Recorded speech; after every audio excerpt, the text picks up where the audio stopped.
Okay, and as I said, we've got two of our colleagues, Kate and Nazima, will be keeping an eye on the chat. So do please put your comments or questions in the chat. And most importantly, I think let's just enjoy the event. Please be respectful and mindful of others' opinions. And let's just have a great event. So Black History Month in the UK is celebrated throughout the month of October, with many events taking place across the country. And coincidentally, my birthday happens to fall in October, so I get to celebrate two events with a candlelit cake. There is a saying, they say, if a race has no history, it has no worthwhile tradition. It becomes a negligible factor in the thought of the world, and it stands in danger of being exterminated. For many of us, Black History Month is a reminder of everything our ancestors endured and overcame. It is a month-long marathon of reflection, of pride and patriotism. As diverse and inclusive employers, the Black Country Healthcare NHS Foundation Trust fully supports Black History Month and the Black Lives Matter campaign.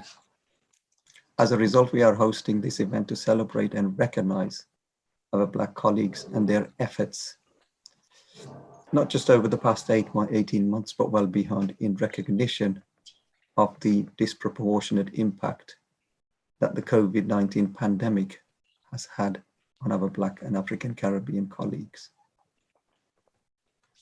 People from African and Caribbean backgrounds have been a fundamental part of British history for centuries.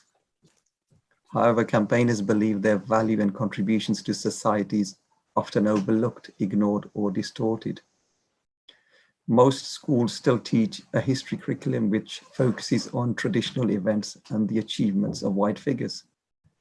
Black History Month gives everyone the opportunity to share, celebrate, and understand the impact of Black heritage and Black culture. Black History Month also recognizes, rewards, and celebrates contributions made to our society over many years by the African Caribbean communities. During Black History Month, we remember and celebrate the important people from the past, and also those who contributed to help our society today. More recently, greater attention has been paid to the importance of the Windrush generation and the Black Lives Matter movement, especially since the death of George Floyd in May 2020. We will look at where Black History Month originated from, but first I would like to hand over to our ETI lead, Yasser Mohammed, who will say a few words on some of the work being done around anti-racism within our own trust. And then we will introduce you to our first guest speaker. So I would like to now hand over to Yasser. Yasser, over to you. Thank you. That's great. Thank you, Yassine, and good morning to everyone. It's great to be here. My name's Yasser Mohammed. I'm the Equality, Diversity, Inclusion Partner working here at Black Country Healthcare NHS Foundation Trust. And happy Black History Month. It's a month of reflection, a month of celebration, and as my colleague Mohammed Yassine has said, it's also about a month of reflecting on our struggles and how far we've come.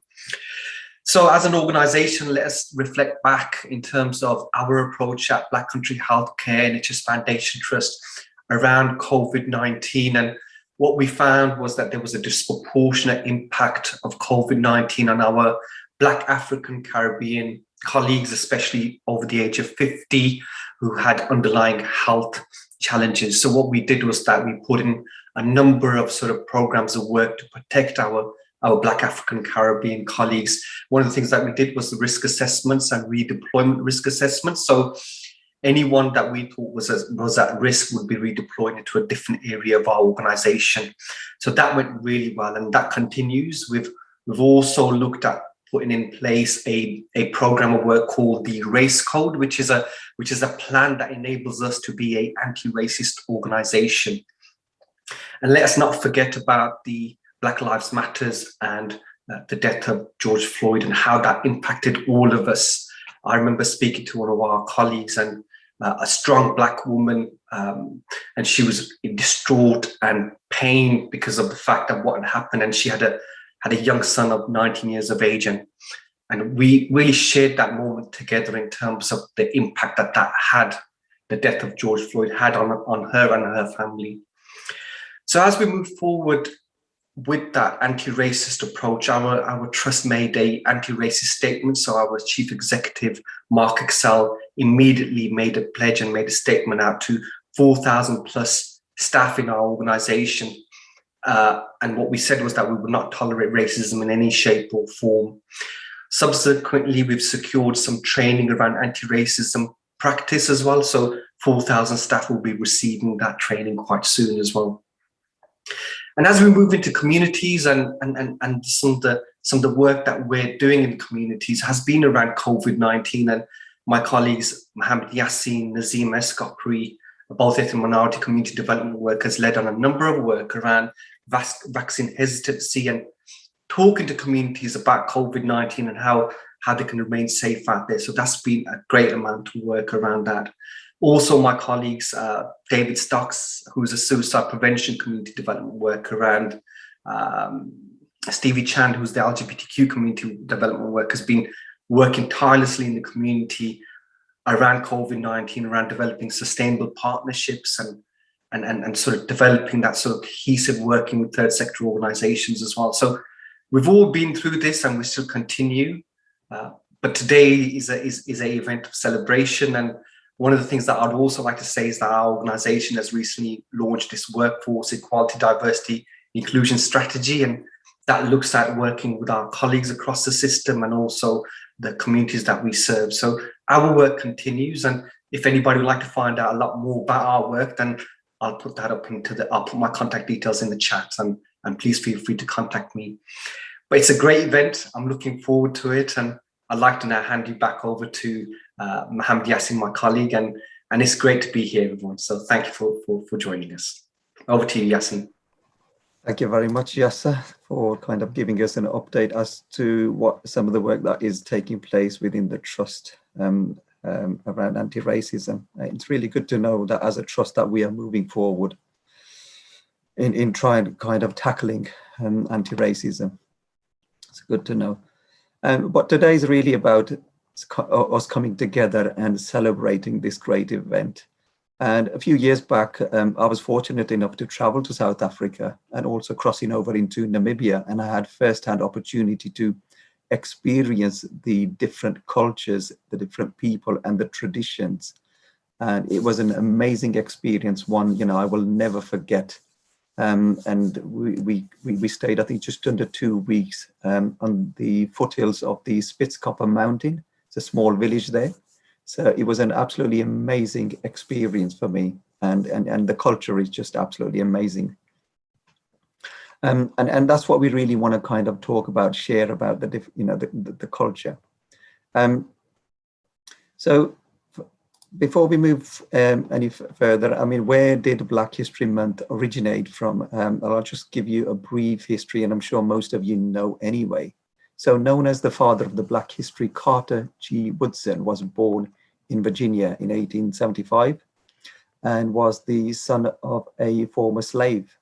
Growing up, access to a good education and opportunities were limited, but he ended up studying at one of the few high schools for Black students after saving money from working as a coal miner. Over the years, he gained an impressive number of qualifications, including a PhD in history from Harvard University. In 1926, he sent out a press release to mark the first Black History Week in the US. Throughout his life, Carter G. Woodson worked tirelessly to promote Black history in schools, leaving an indelible legacy. The event was expanded in 1970, and since 1976, every US president has officially designated February as Black History Month in the US. February was chosen in the US because it coincides with the births of former President Abraham Lincoln and Frederick Douglass, who escaped slavery and became a key social activist. Both men played a significant role in helping to end slavery. So I think we will now swiftly move on to our first speaker. And our first speaker is Mr. Blanford Orgill, and also known as Bill. So Mr. Bill is a community member of Tipton, and he's been here since the 1960s.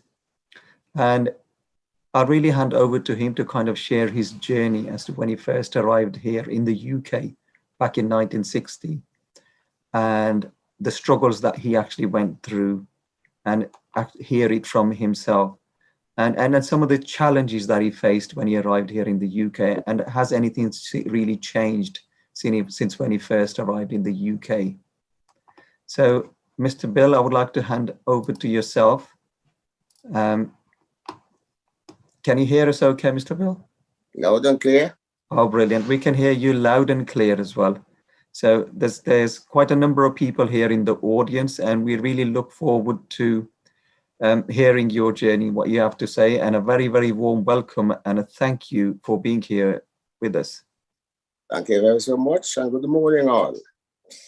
Well, as you know, my name is Blanford Orgill. I'm from Jamaica.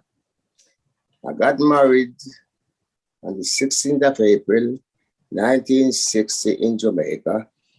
And 8 days after, I left to came to this country, leave a young wife behind, which we had broken. And we spent 14 days at sea before we landed at a place near Madeira in Italy. Then we caught a boat from there to Waterloo in London. So it was 2 ships and 2 boats who came here. And when I came here and see what the life is, I cried bucket of water. But that's not what I really expected. And the house we were living, there was 11 people living, 9 men and 2 ladies.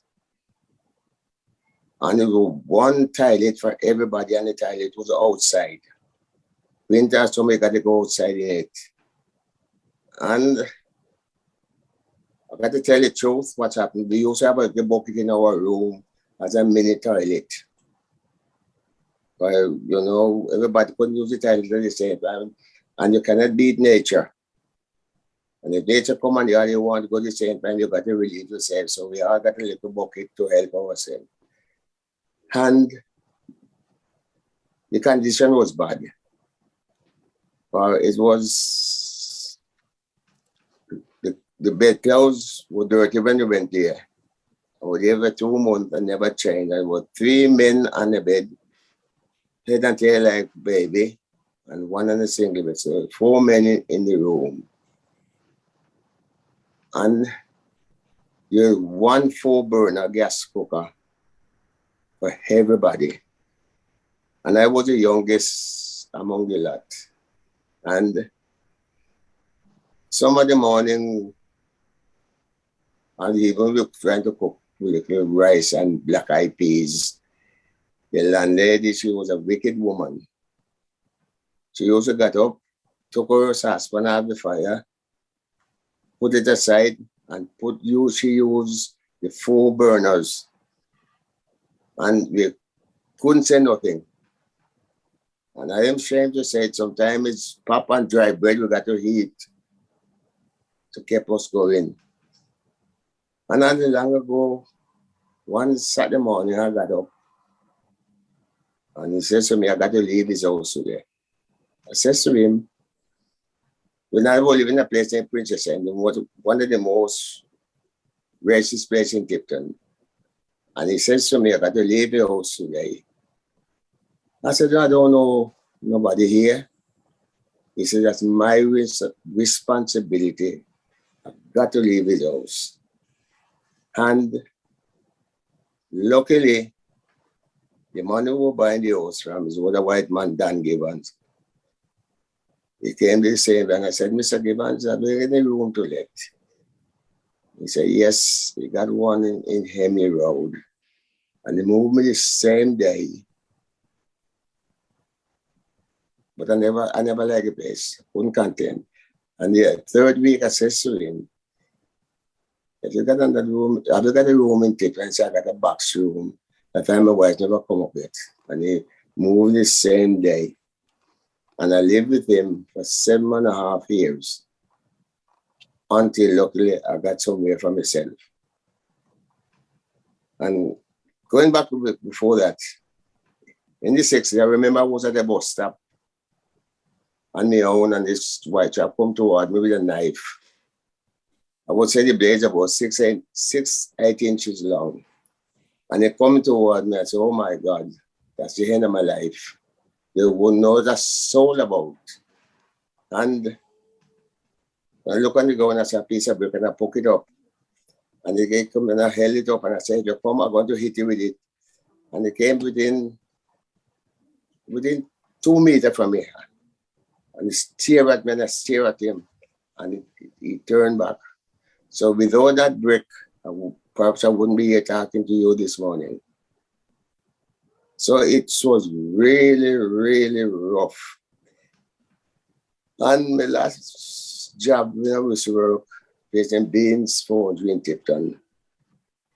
This man, I'm afraid to call his name, named Jack Davis. Every morning when I go to work, he'll say, you black bastard, you still here?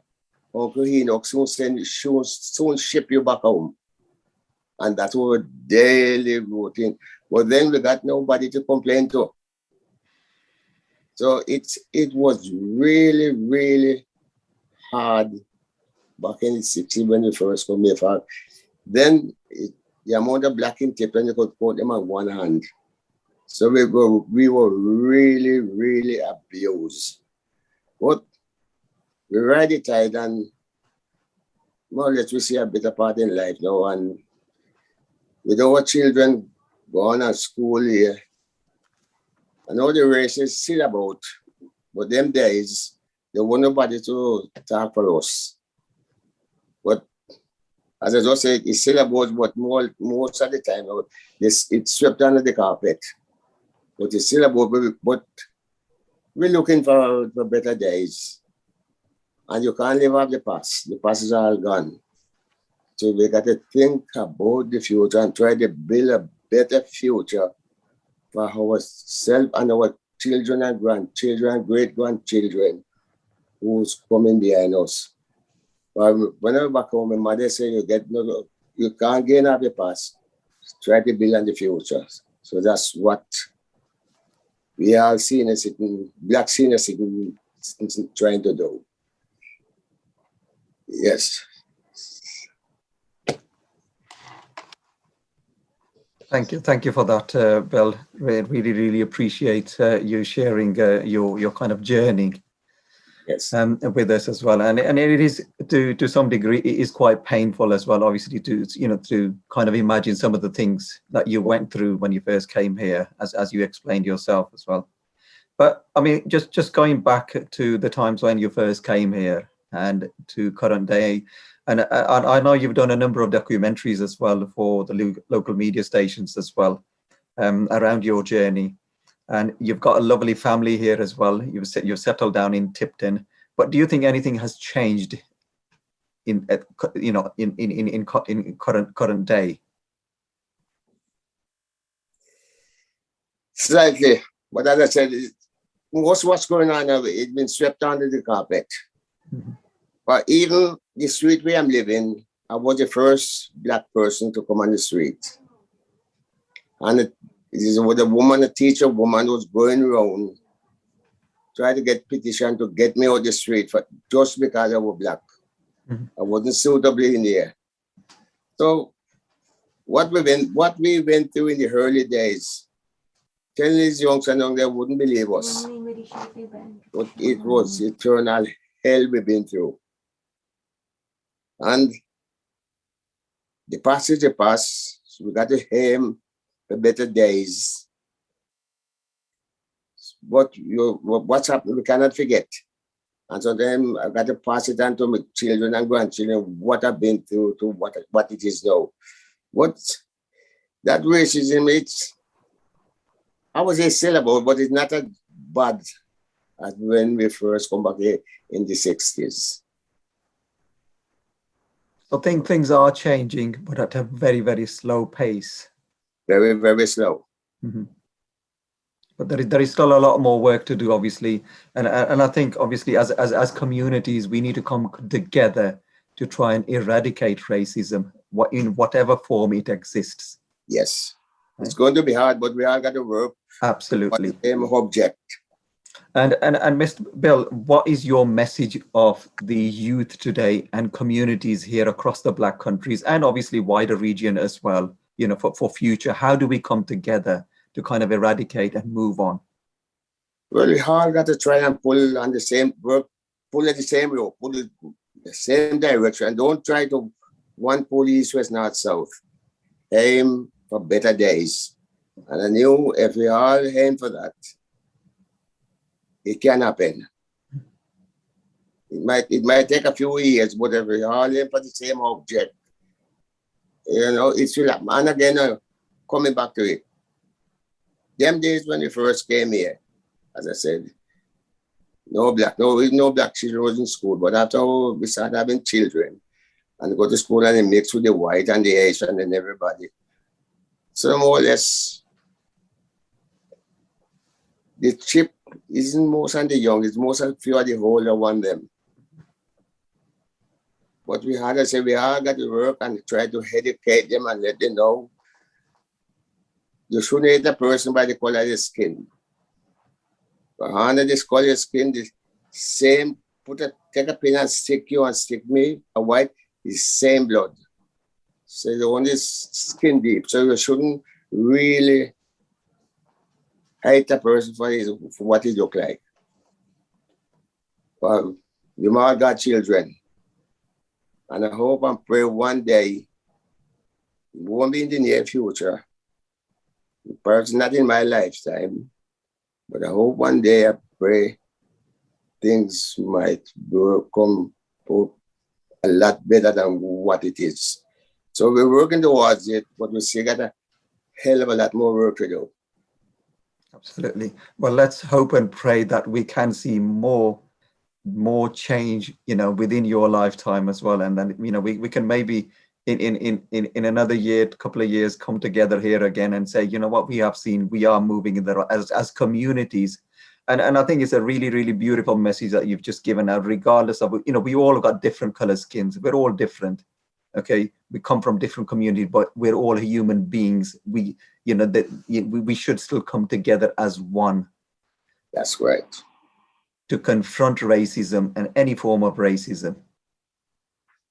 And it's not the same racism, but as you just said, mate, we all got to pull in one direction. Absolutely. Aim for that object. Brilliant. And see if we can crush it forever. Brilliant. Absolutely. I couldn't agree more. I couldn't agree more. Uh-huh.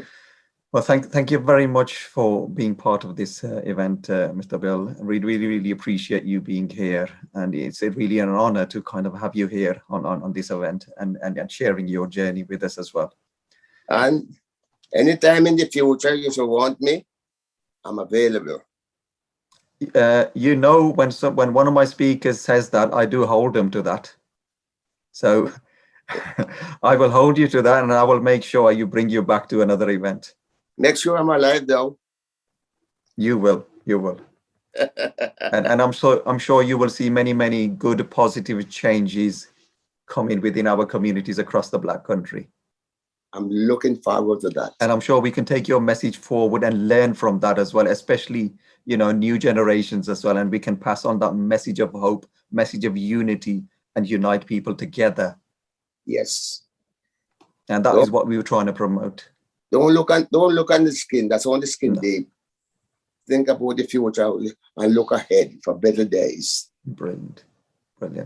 Better days to come. Yes. Well, thank you very much, and I hope you enjoy the rest of the event. Yes. And hopefully, if there's any questions, we will let you know. If there's any questions coming in the chat, there's lots of praise coming in the chat for you and for your journey. And if there are any questions, we'll let you know, and then you can answer them as well. Is that okay? Please. Brilliant. Thank you very much indeed. Thank you. And have a pleasant morning. Thank you. Okay. So that was Mr. Blanford Orgill, known as Bill, one of our community members here from the heart of the Black Country in Tipton, sharing his journey with us. So from when he came here into the UK and some of the challenges that he faced. And it's a really, really powerful kind of journey and to listen to his story. Okay, we have got to move on to our next speaker, but before we move on to the next speaker, I just want to mention that we have got a Mentimeter poll as well going. Is that right, Kate, Erica? And it is, yes. And what we'll do is we'll put the link in the chat for people to contribute to. Brilliant, brilliant. Okay, that's fine. So the details hopefully magically will appear somewhere in the chat where how you can contribute with the Mentimeter poll. And really it's just a question about what does freedom mean to you in a single word. And hopefully I think it will, the idea is it's going to generate a slide and we will see the results all coming together at some point during the event or towards the end. So what, you know, freedom means, it's a very powerful word, and to some it means independence, to others it means the ability to act and speak freely or go where they wish. You know, it's a word that has different meanings for everyone. So really, what does freedom mean to you, you know, in one word? So if you can use the Mentimeter poll with when the details are up, and you just need to sign into mentimeter.com, and then the code will appear here on the screen. You just need to enter the code and then just type in your answer, whatever freedom means to you, just one word. So we will now move on to our next speaker. I'm proud and privileged to invite our second speaker, who is a cabinet member for adult social care and health, and Paulette Hamilton. She's also a councillor for Birmingham City Council, and she's also the chair of Health and Wellbeing Board. So over to you, Paulette. Good morning, Mohammed, and good morning to everybody. For those of you that don't know me, and it may be quite a lot of you because I am a councillor in Birmingham. My name's Paulette Hamilton, and I'm what you call a first generation ethnic minority, Black person, African Caribbean. My parents came here in the early 60s, and then I was the first of the 4 children that they had in this country. Let me start by saying I don't really agree with Black History Month. From the day I was born, I was a Black woman. I can't get rid of that for 11 months a year and celebrate it. It's something I've had to live with from the day I was born, and I'm actually very proud of it. As a first generation British person, I was born in Birmingham. The ward I serve is over 84% ethnic minority, and it's a little ward called Holyhead, which borders the Sandwell area. Also in the ward that I serve, it is very diverse. We have a large transient community.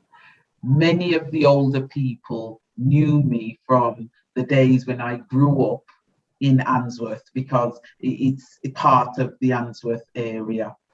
What I'd like to say to everybody this morning is, I'd like to start with education. When I was growing up, the first thing that I remember was the negativity in education. People didn't expect the first generation African, Caribbean, Asian community to do very well. The Asian community were expected to have shops, and the African Caribbean community were thought of as they were layabouts. And I was basically told that at the age of 9. And sometimes when you're told something, even though you don't want it to be ingrained in your consciousness, it becomes ingrained. So I am a passionate advocate re-education, because our parents, my parents, people like Bill, the first speaker, the thing that they taught their children was something Tony Blair said: education, education, education. And my parents were no different.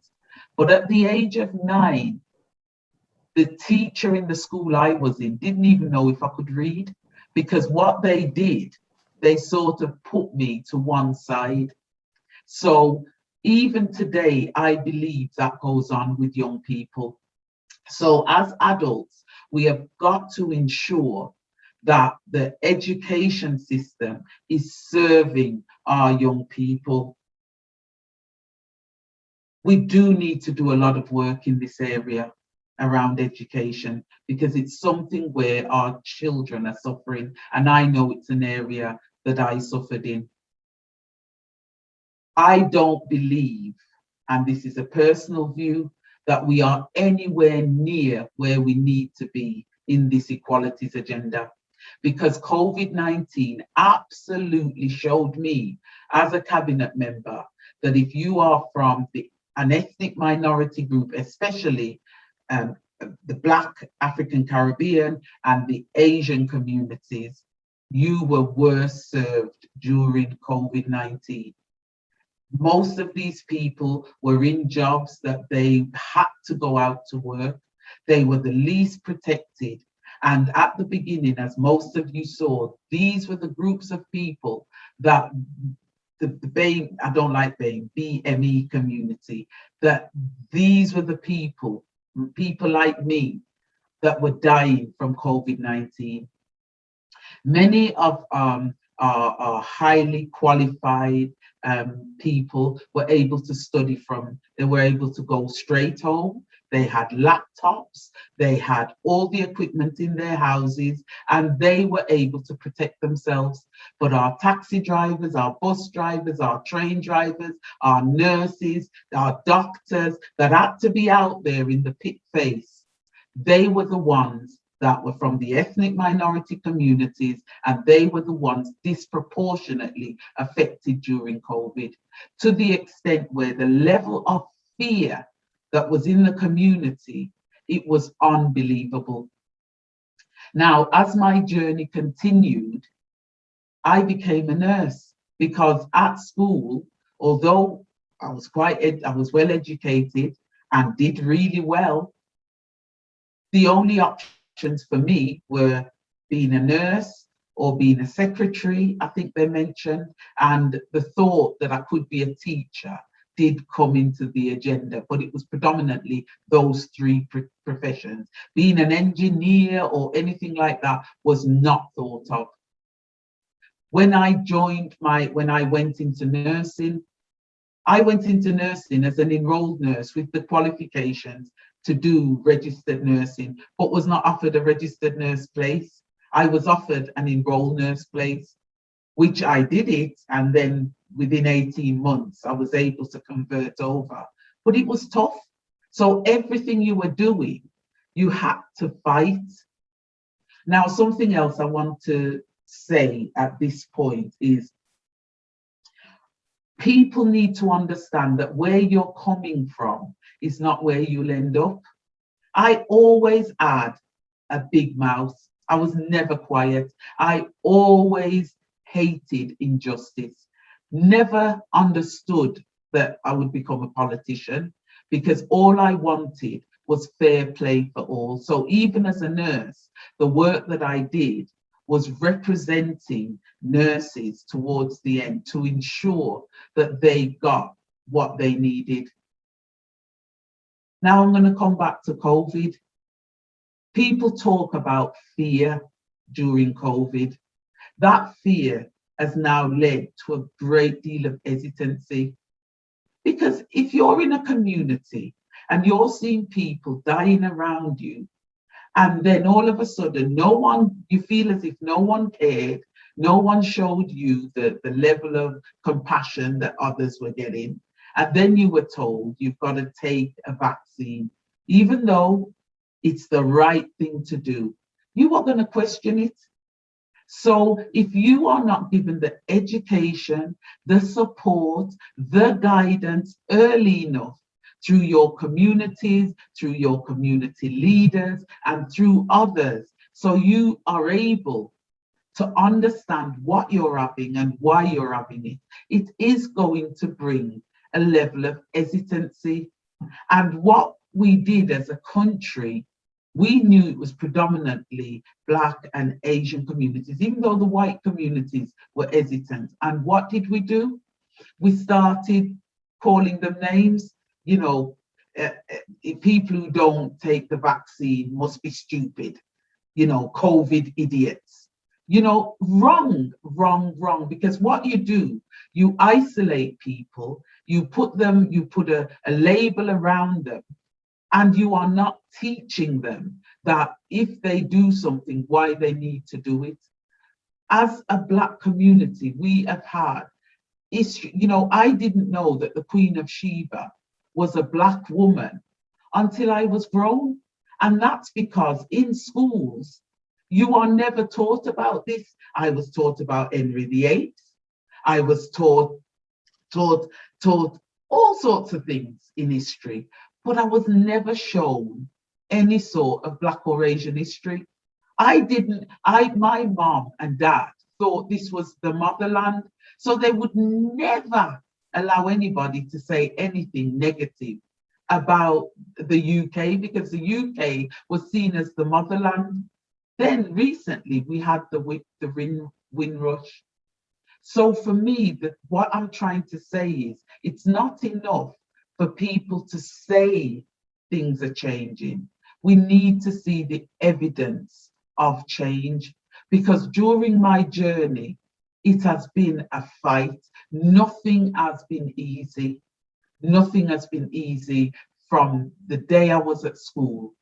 But tenacity, perseverance, absolutely understanding that where you are going, no man can dictate it, has driven me. But many others have been taken off that road because they have been told so much that they're not capable, they're no good. You know, I'll give you an example. I have 5 children, and my children, 3 of them went to red brick universities. Now, I don't know if most of you know this, but if you want to get into a good engineering company or a good organization, you have to have gone to a red brick university. And most of these people, if you want to do apprenticeships or go on and develop in these big companies, you have to have had a first-class honors degree or they won't let you in. So many of us as Black, African, Caribbean, we managed to get to university, but we're not in red brick universities. And unfortunately, if you're not careful, that takes you out of the game for the bigger companies out there. That has to change. This is why when you look at power, power still is predominantly white-led. And it has to come not just from the bottom up, but it has to come from the top down. They have to go into this knowing that they want change, and they have to ensure that their policies, the delivery of policies, do not prove to be racist to the people that are trying to access change and development. For me as a Black woman, I'd love to think, those of you that have heard me speak before, that I'm 21 and a half, but unfortunately, I'm not. Those that are coming through those, some of these young people are so bright. They are so intelligent. Their parents have, like myself, we have absolutely encouraged them to do the best they can at school and universities. We now need employers to absolutely do the same and to ensure that the policies that are in place and the development plans that are in place do not block us or our children who are coming through. Because unless we start to see change, not just at a governmental level, but at a local level, a regional level, and in the classrooms our children will never get to where they need to be. And what then tends to happen, they become a statistic. They end up in the prison system, they end up in the mental health system, and they end up unemployed without jobs.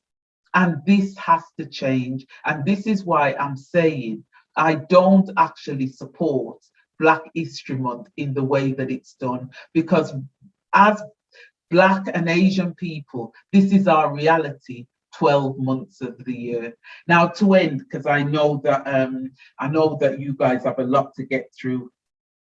If people do not understand where they are coming from, you will never understand where you are going.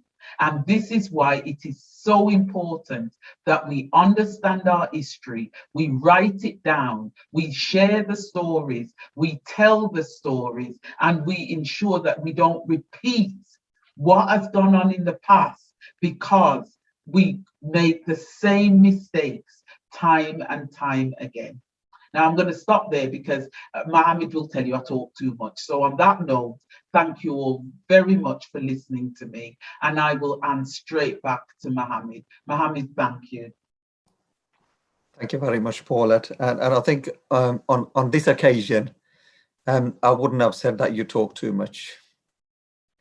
We could have carried on listening to that, and I could just tell from the conversations in the chat as well, absolutely amazing. Obviously, so we know what we've just got to hear. Really, really inspirational and motivational talk there. Really, really amazing. And you've got some really good comments coming in through the chat as well. So we're really, really proud to have you, and really thank you for sharing some of the thoughts that you have just shared, and absolutely agree. And I think we can kind of have a separate topic on this subject around some of the inequalities, especially during COVID, and what we've experienced in some of the different communities. And we've been through this, us as community developments, our inclusion team as well. We've been working with communities over the past 12 to 18 months as well, and we've actually seen it firsthand as to some of the inequalities. And so I think that there are a lot of gaps that we can kind of come and work together to overcome some of those inequalities. But what I'm quite interested to know is as to what actually made the change from nursing into politics. That's a really good one. I've always carried a Labour card, a Labour card. I know that. And what happened was a lady I worked with called Anne Leadham Smith, and another councillor who I've been friends with from we were youngsters because our parents went to church together, a councillor called Yvonne Mosquito in Birmingham. They kept saying to me, we think you'd make a wonderful councillor or even an MP. And at the time, I had got like 4 young children. I think I had the 5th. I had 5 young children. And, when you're breastfeeding, I'll just put it out there, and you're running around and you're trying to hold down a job and what have you. You're thinking to yourself, how on earth can I do something like that? But anyway, Yvonne persevered. And what she did was she got the application. At the time, they were doing positive discrimination. They wanted people from ethnic minority groups in the Labour Party, and they were also looking for women.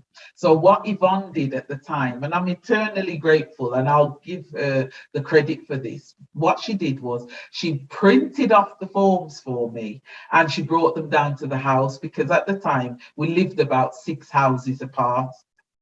And she brought the forms down to me, and I filled them in and blow me down, sent them off, had an interview, and got straight onto the panel. And I did have to wait a further 12 months or so, but I was given a seat, and I was very particular that I didn't want a seat that wasn't in the area I grew up in.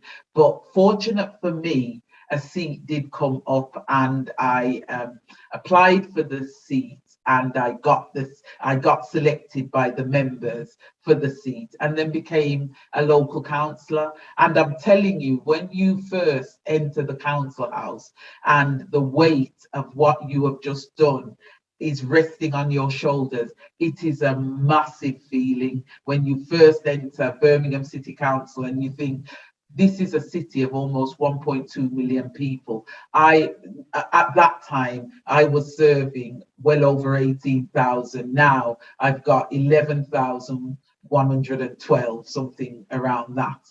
But at the time, and it was in a ward that I'd gone to school in that ward. I knew a lot of people in that ward, and it was very humbling.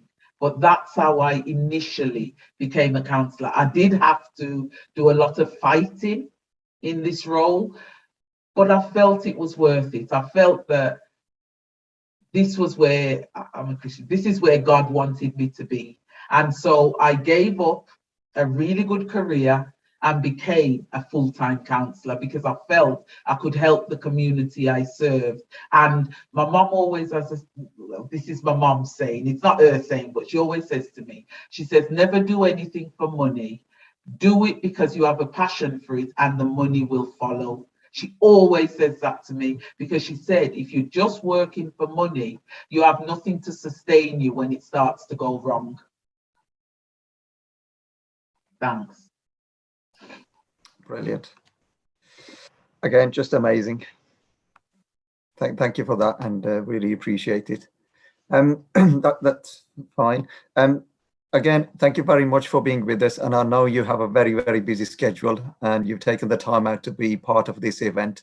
And we really, really appreciate it, and all the nice words that you've just said. And I think those words will go a long way to some of the audiences that are listening here, especially some of our youngsters as well, in terms of us trying to come together as different communities and unite together. And really, like I said, again, just celebrating the Black History Month. Can I say something, Mohammed? Sure. For the young people that are on this call, remember that people like me didn't just arrive here. Yeah. So you need to use us mercilessly. If there are people that you admire, I know in the Black country, you've got people like Jackie Reed, you've got I think it's Jackie Reed, I think her name is. You've got people like Sandra Samuels, we were both nurses together. There are a lot of really, really strong Black men and women in the Black country and in other places. Approach them, email them. The amount of people I've been able to mentor, because sometimes if you are at a crossroads and you are not sure where you want to go, a good mentor can help you over that hump. And so it is really important that you don't see these people as unapproachable. Approach them, and all they can do is say yes or no. And see what happens, because remember, that journey you're on, you will have many pit stops. And remember, sometimes you have to, and it says it in the Bible, sometimes you have to hide behind the rock in the road, gather your strength, and then keep going, because you can't keep fighting day in, day out, and you don't rest, because if you don't rest, you will have burnout. So this is not a race for the swift. It's for those who can endure it to the end. So you're not doing a sprint, you're doing a marathon. And equalities and issues around ethnic minorities and what have you, it's a marathon and it's a passion. And you have to know when to stop. You have to know when to gather information, because when you go to mentors, that's feeding your spirit. So that's why you do it, and then you carry on.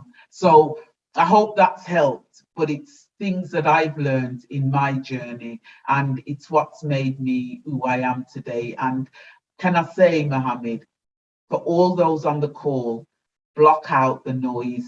People will always tell you what you can't do and what you can't achieve. Block out that noise, because just because they say it does not mean it's correct. Thank you. Superly amazing. I just couldn't agree with you. And those are very, very wise words. And like I said, I think they will go a long way to some of the, the audience that are listening to us. And especially, I think, some of our youth as well of today. And I'm not just talking about the Black youth as well. This is any community.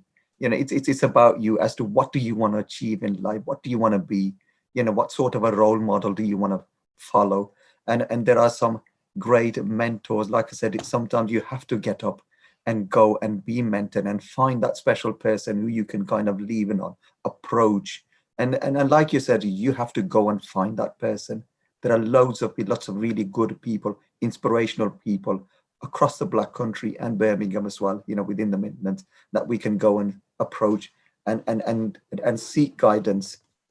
But it's really down to ourselves as to what do we want to make out of our lives? How do we see society moving forward? And how can we contribute positively in trying to make a safe, secure society moving forward?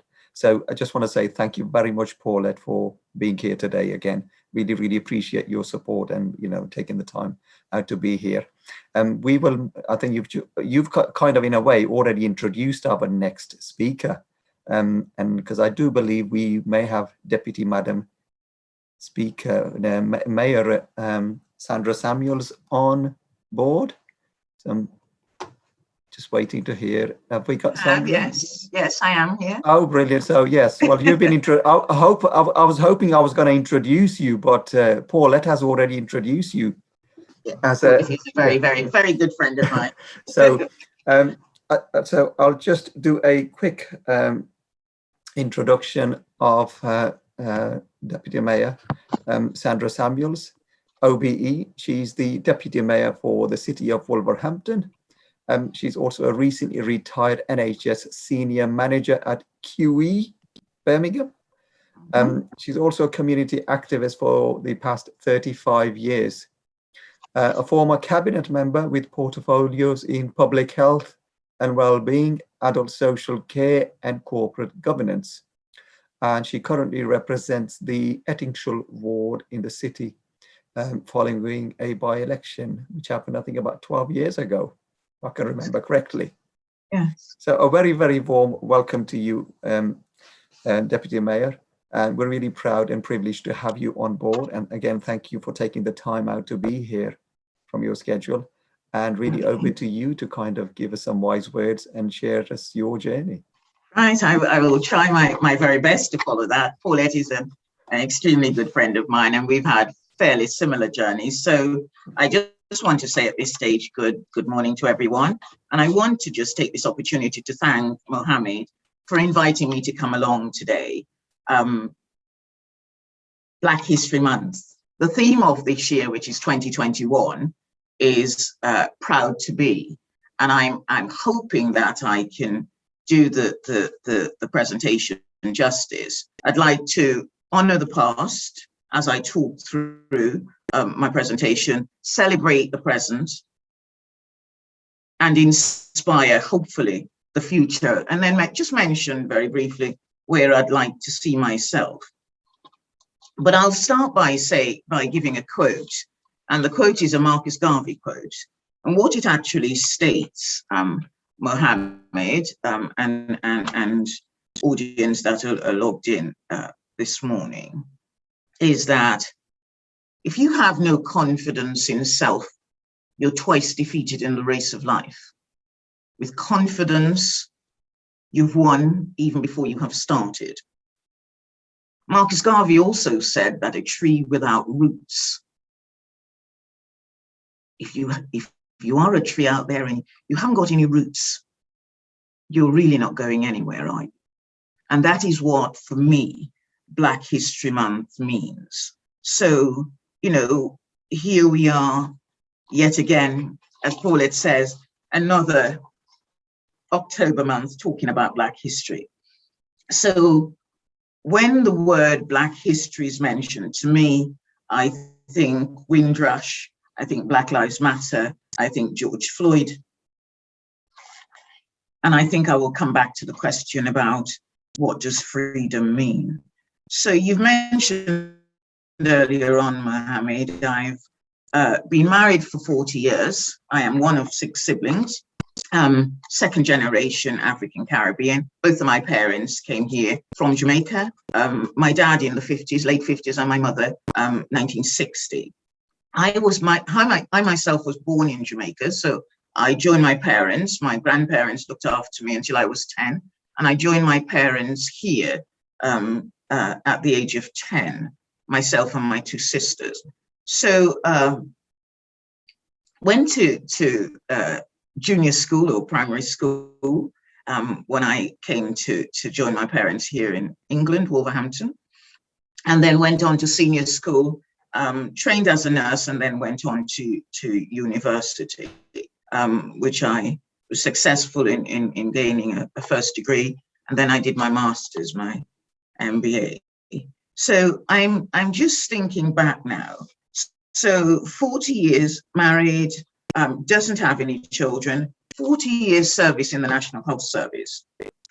You mentioned earlier on about my activism, voluntary work for some 35 years, 23 years in politics, 16 years on the council, 8 years in cabinet, and 9 years as a businesswoman. So yes, I do own a business also in the city. So I mentioned about the quote. So let's talk about Black History Month and what it actually means to me.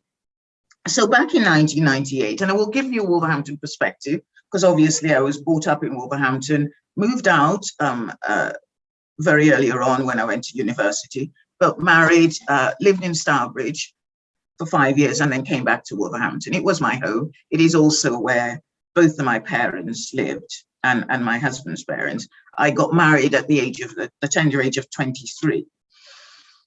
So back in 1998, individuals from the community of Wolverhampton came together to form the Windrush Committee to organize a local celebration for the 50th anniversary, celebrating the landing of the Empire Windrush at Tilbury Docks in 1948.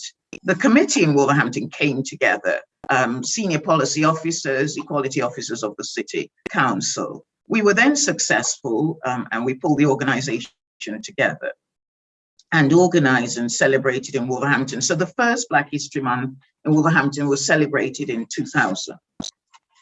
Black history plays an enormously important part in bringing people together of all cultures, moving collectively towards so if we're talking about a vision, giving people in our community the opportunity to explore, to learn more about Black history, Black culture, but more importantly, the roles and contribution Black people have made in shaping the history of this country. So why Black History Month?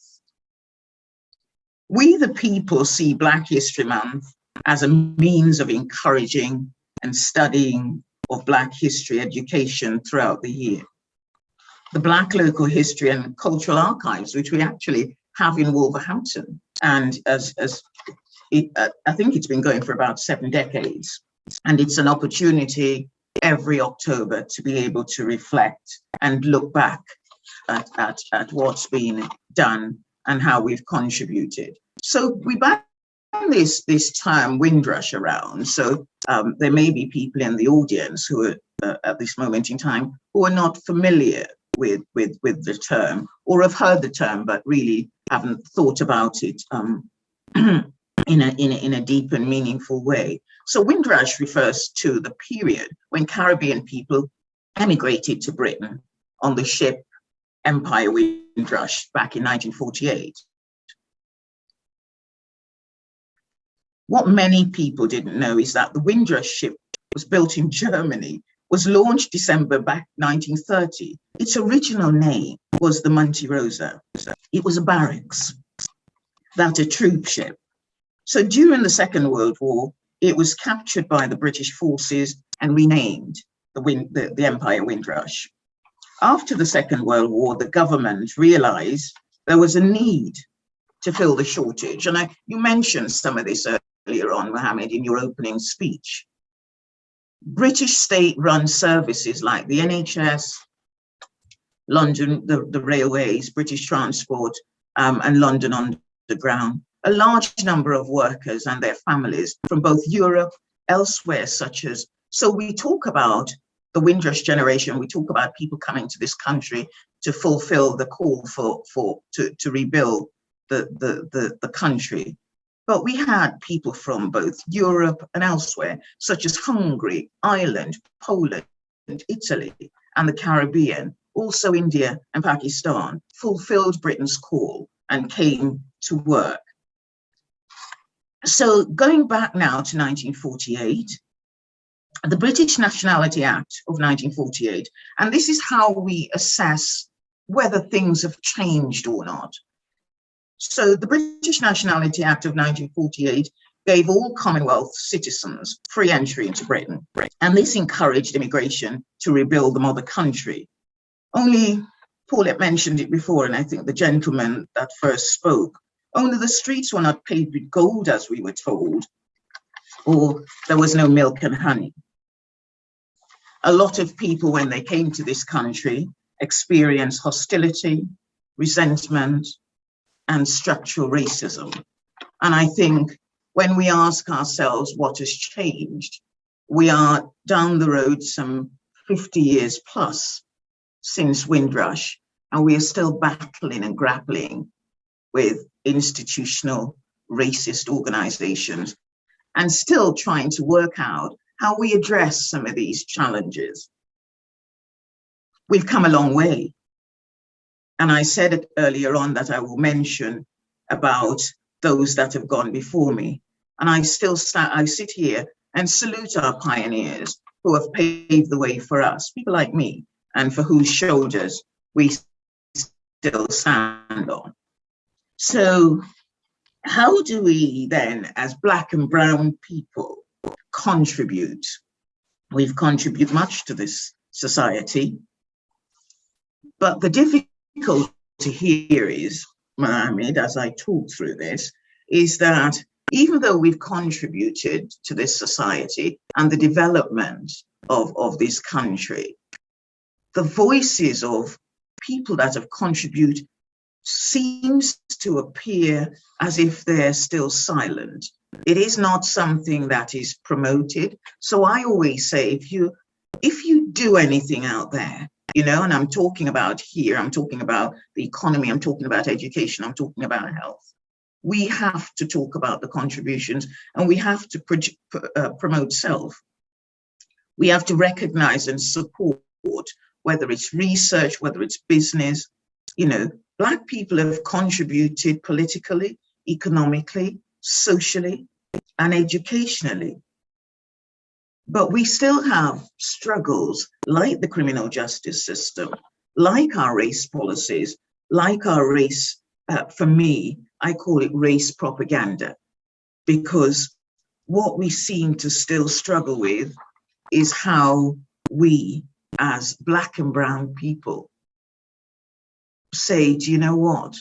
My history is just as important. And what we tend to be finding now that, you know, if you think back to 2020, and I was out there on the streets with my placard saying Black Lives Matter, what you tend to find now is that people of the indigenous population, my colleagues, will say, but all lives matter. We're not saying that it doesn't. What we're actually saying is that Black lives matter because we don't get treated fairly. So the Race Relation Amendment Act 2000, race relations legislation in this country, we've got plenty of recommendations. Paulette talked earlier on also. I was on the task force with Paulette when we looked at the disproportionate numbers of Black and brown people that was represented in those statistics during the COVID-19 pandemic. And it was astonishing to see the marked difference. We know that racism played a huge part in this. What we should be asking is then, what do we do to make things better? How can we work with individuals within our society to improve the situation? And I've got jotted down here, it says 8 ways to honor Black History Month. Support Black-owned business, learn about noteworthy figures, what they've contributed, donate to charities, purchase and read Black books. It is up to us really to educate our population, to educate our community. I've, as an individual who've come up through the ranks of the NHS, looked back and think, I talk about my journey from health to politics, and I know that the question will probably come up. And why? I was balancing a full-time job as an NHS manager at the Queen Elizabeth Hospital, as well as a counsellor in Wolverhampton. And it wasn't no accident. I worked in the community for a number of years because I've been a community activist longer than I've been a counsellor. So it wasn't a matter of working to be paid. And my colleague Paulette mentioned it earlier on. I used to work with local individuals in the community. So I started off back in the mid-80s, just, signing forms for people, reading through stuff, documents that they have, wanting to write a letter to send it to our corporate organizations like the council. And I felt that I was doing something good. My parents have always said to me, the fact that you've had a good education, it's up to you to put back in the system. And so I feel that being a counsellor is trying to put back into the system. And we're always, as Black and brown people, being taught that if you know better, you do better. Racism is out there. And, I will tell you that in 40 years, I've experienced 7 disciplinaries. I've gone through 7 disciplinaries in the National Health Service, but I was always determined. I was always someone who would speak up. So if you speak up and you speak out, there are consequences. So you have to take that on board. But you have to make sure that you do what you possibly can to try and change things for the better. And even if you don't benefit from it, those coming up after you will. And so, I'm going to try and tighten this up and just mention that, I can remember going to the council and applying to set up an organization because I've worked in the community. So how the Heritage Centre, which is the business I own at the moment, came about was that we'd worked with the council to say, you've got 12% of African Caribbeans in the city. We really don't have a community hub as such. The one we had in Wolverhampton and the insensitivity of it all was knocked down during the celebration of Jamaica independence. While we were in the church, the Methodist Church in Wolverhampton, across the road from the cultural centre, celebrating 50 years of independence, Jamaica independence, the council had got the bulldozers knocking down the building. So we came together as a group and we worked with the council, and it took some 8 years. And we were still working with the council, and they were still trying to find us somewhere. They sent us off, and we did feasibility studies. And we came back with the feasibility studies. It was taken on board, but we still didn't manage to make any improvements. So what we said as individuals who were all in full-time work, all professional individuals, we said, it looks as if we're going to make any progress in the city to have representation for our individuals in the community, we then have to put our money where our mouth is. And that's how the Heritage Centre in Wolverhampton, which is now 9 years old, this is a building with 6,000 square feet, 2 function rooms, a lounge bar, which is used for conferences, community events. And it's owned by myself, my husband, and one other, Alicia Spence, who's in Wolverhampton. So I'm saying there are at times when if you don't succeed, you can't always rely on everyone.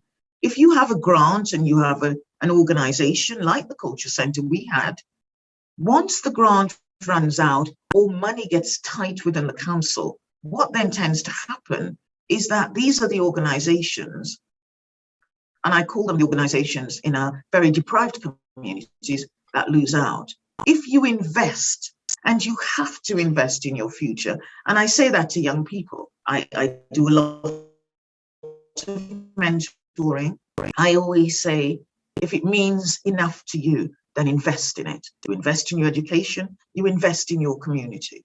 And I look back now and think, here I am as a local councillor. I've gone through the ranks, worked my way to, I don't know how it comes, I'm here after 23 years. But when I was approached and asked if I'd like to become the mayor of the city, obviously there is a process. This was the third time that they'd approached me, and I spoke to my husband and my family about it. And you know, what my husband said, well, why not? You know, you've been in the cabinet for 8 years. There has been issues, and you know, it isn't without its difficulties, because if anybody saw the video when I became deputy mayor, I've been reported to the standards committee. I've been disciplined in the council. I've I've been reported to the police. But you know, I've gathered a petition against the council, and I can remember my leader saying to me, Sandra, where is your loyalty? You cannot petition against the council. And I remember saying to Roger, and I'm sure he won't mind me mention his name, Roger Lawrence, it is the people that vote for you. They put you there. So if they've got an issue, they need you to support them. That's what we do in our constituencies. And so there were, I don't know, some 100 individuals in the council, and it created mayhem. We were well behaved, but there were flags and we were supported by the unions. So I'm just saying, if you want something badly enough, you can achieve it. So here I am today, and this is where this has taken me. And I am absolutely humbled and delighted to be made the first African Caribbean deputy mayor in 173 years history of ceremonials in Wolverhampton. And hopefully next year, come next year, and it's a very important year because it's also the year of the Commonwealth. I'll, you know, hopefully, unfortunately, if I live long enough, I'll be the mayor of Wolverhampton, the first in 173 years. And this is where I am. But I'm just saying, we have to work hard, and tenacity and determination is the key. But it isn't without its flaws and its difficulties. And it isn't that I've not experienced racism, but you have to just push on, because eventually you'll get there. Thank you very much. Thank you very much, Madam Deputy Mayor. Really, really privileged to have you. And thank you for sharing your journey, and truly remarkable journey. And I do remember actually some parts of your journey, as you've just kind of explained, and some of the challenges that you went through, you know, quite clearly. And I really do understand as well.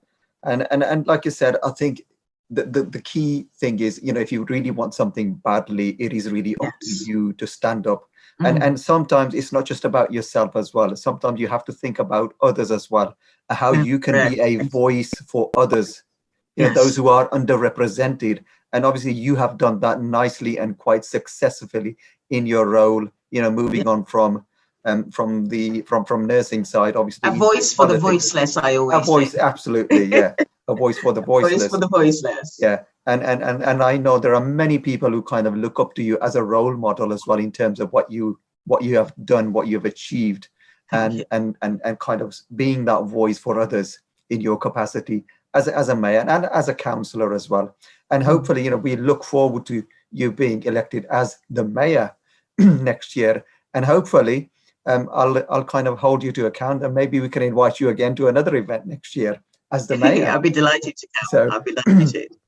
I really, really appreciate you again taking your time to be here with us this morning and kind of sharing your journey with us. I know it was longer than 10 minutes, but that's fine. Apologies. That's fine. We all always allow mayors a little bit of extra time. Thank you. We do understand.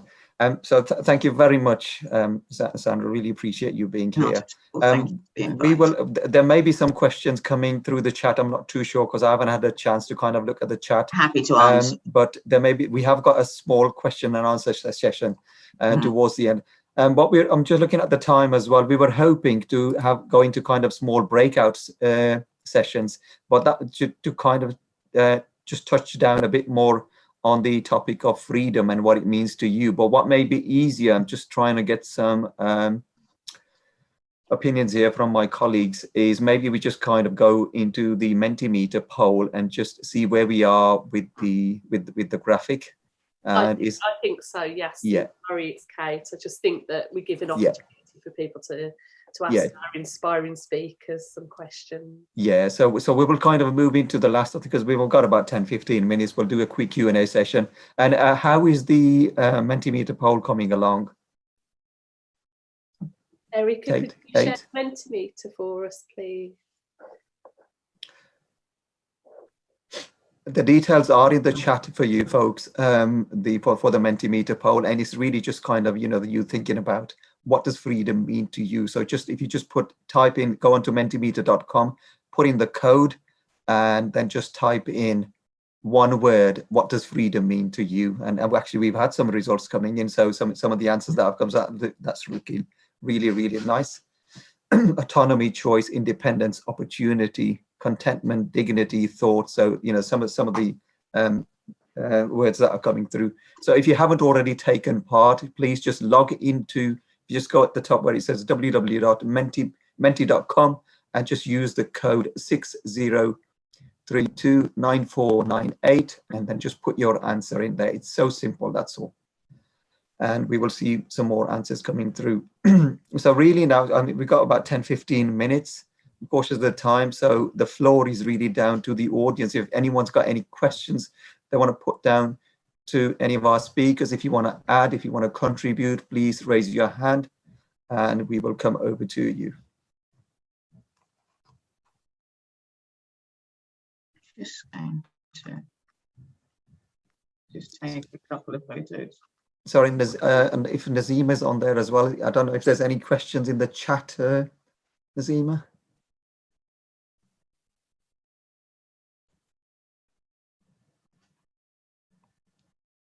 Sorry, give me a minute, Yasin. I'm just looking through the chat. Thank you. There've just been lovely comments, positive comments from everyone regarding the speakers and very inspiring stories that have been shared today, really. Brilliant. Yeah, no, I can't see any questions at the moment. One question as the speaker. Well, is that all right? Sure. Mohammed, Sure. just wanted to ask really, if there are anyone in the audience who feels that they'd like to, perhaps go forward to become a local councillor.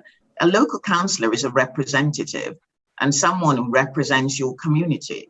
Yes, there is a political element of it to it, but then there are, for me, it is a worthwhile job and it is a way of actually serving your community. So I'm happy to take details from anyone who's who lives in the Wolverhampton area or the surrounding West Midlands, because then I can liaise with my elected member colleagues, whether Sandwell, Dudley or Birmingham.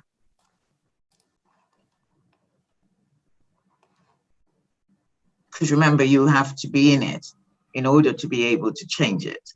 So we have a lot of issues, don't we? We have a lot of issues as Black and brown people. But I'm saying, in order for us to make those changes, we have to get involved. And one of the good ways of getting involved is representing your local communities. Thank you. Absolutely. Thanks. And I think we've already had just one come in from Jamila Dancy. She says, yes, I've been thinking about it, but not sure how to get there. Okay, so if you take Jamila's details for me, sure, and then forward them on to me, absolutely, then I will contact her. Sure. Okay.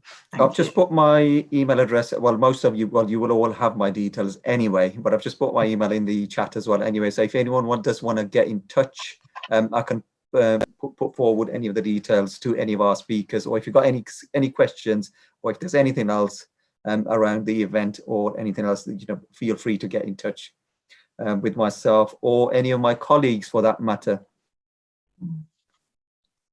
And I also want to actually take this opportunity just to let you know, by the way, and I will actually bring in David. We have got another event this evening to celebrate Black History Month. And even it's a mesmerizing event of poetry. How we bring poetry, hope, inspiration, suicide prevention, mental health all together. Yes. And it kind of created that sense of hope for people. And it's an event of a different kind. So really looking forward to that. It's been first time it's been done. In fact, I'll get David, if he's still here with me, my colleague, David, to kind of go through a bit more details on that. David, do you want to come in? Yes. So your suicide figures are quite startling, aren't they? So that's a good thing. That's a good thing. I'm the suicide prevention community development worker, and I want to sort of celebrate Black History Month, but in a creative way. And I find because I have lived experience of suicide and mental health, one of the things that I find a really good way of expressing myself is through poetry. It's something that can really tell a story in a different way and connect to people in a different way. The idea of the Black History Month poetry event, it's called the Unspoken Word event. I've got to thank one of my other colleagues, Nazima, for coming up with that idea. It's the Unspoken Word event because mental health and suicide are all too often unspoken within most communities, but certainly within the Black community, the sort of taboo subjects. So it's a play on words, the Unspoken Word event. So it's going to be poetry, but it's also it's about people talking rather than bottling it up. People talking.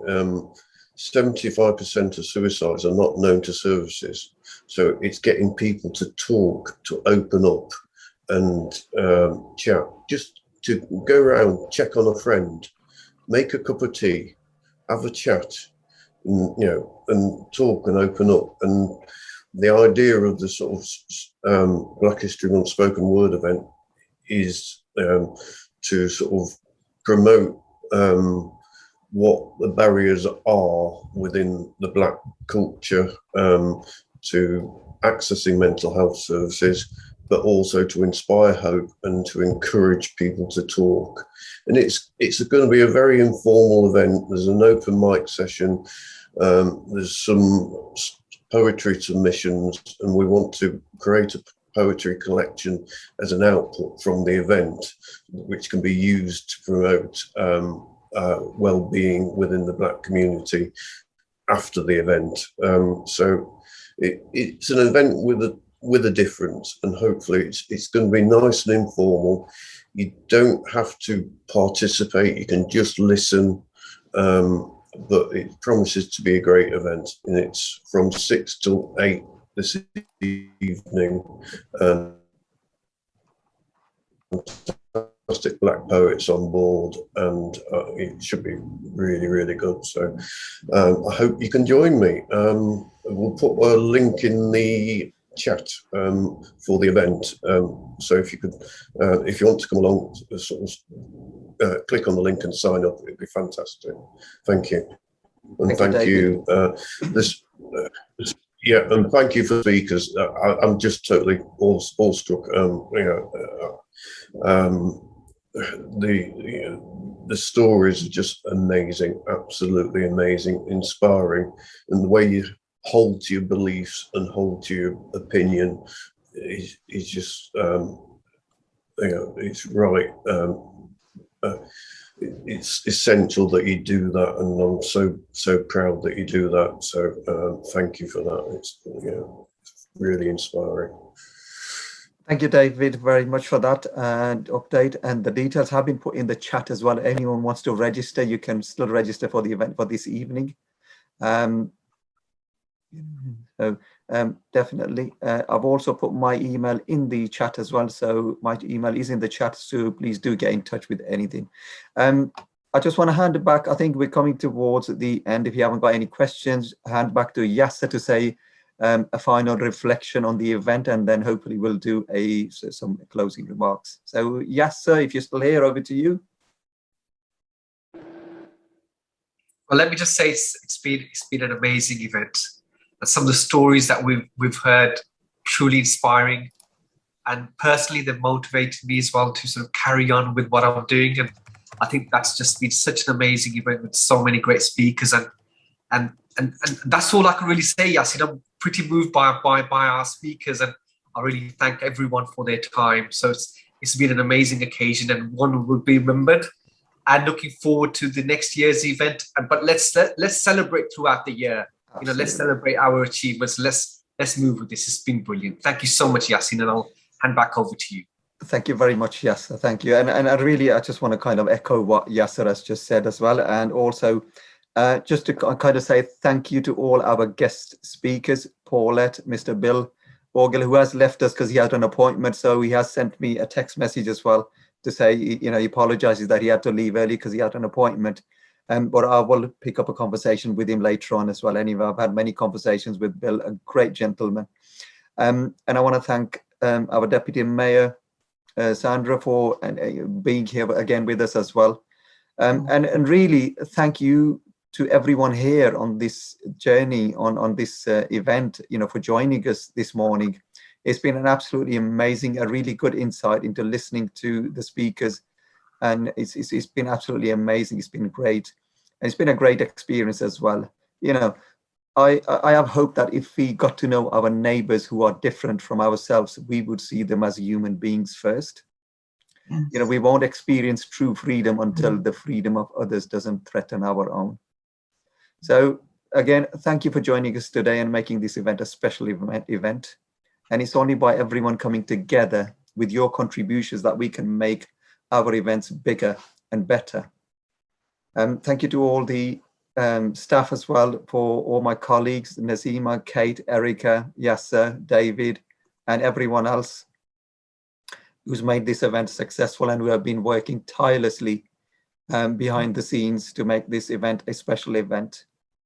And really, I just want to kind of leave everyone with one message. And that is, look, winter is approaching. You know, stay safe, look after yourselves. And most importantly, look after your neighbors, look after your loved ones, and just keep an eye on those vulnerable people in your communities, next door neighbors who may need that extra little help. If you haven't already done so, please get vaccinated. Encourage your families, friends, people you know to get vaccinated. And I really, hopefully I will see you in the new year, if not before. But if I don't, you know, I wish you all a very happy and prosperous Christmas this year, hopefully with a bit of normality. And I really do hope that everyone is able to spend some real family time this year with their friends, with their families and loved ones. So we will have more for you. I don't want to have the last word, no, Mohammed, but what I'd like to say, because obviously I brought greetings from the mayor's office. Sure. But what I'd like to say is that I personally also, as the deputy mayor, would like to say congratulations to Black Country Healthcare Foundation Trust for pulling this together and actually taking the initiative and celebrating Black History Month on behalf of people of color. Because for me, there are plenty events up and down the country, but you know, you've taken the trouble to do this. And I just want to say, and this is just leaving, no longer must we apologize for who we are. We must take our rightful place in society. We must take charge of our own destinies. So thank you. Thank you very much. Thank you. And that really leaves me nicely to say, enjoy the rest of your day. And hopefully I and my colleagues will see, if not all of you, some of you this evening to the event, which is another great event taking place this evening, the poetry event. So if you can, please do join us. Yes. And enjoy the rest of your day.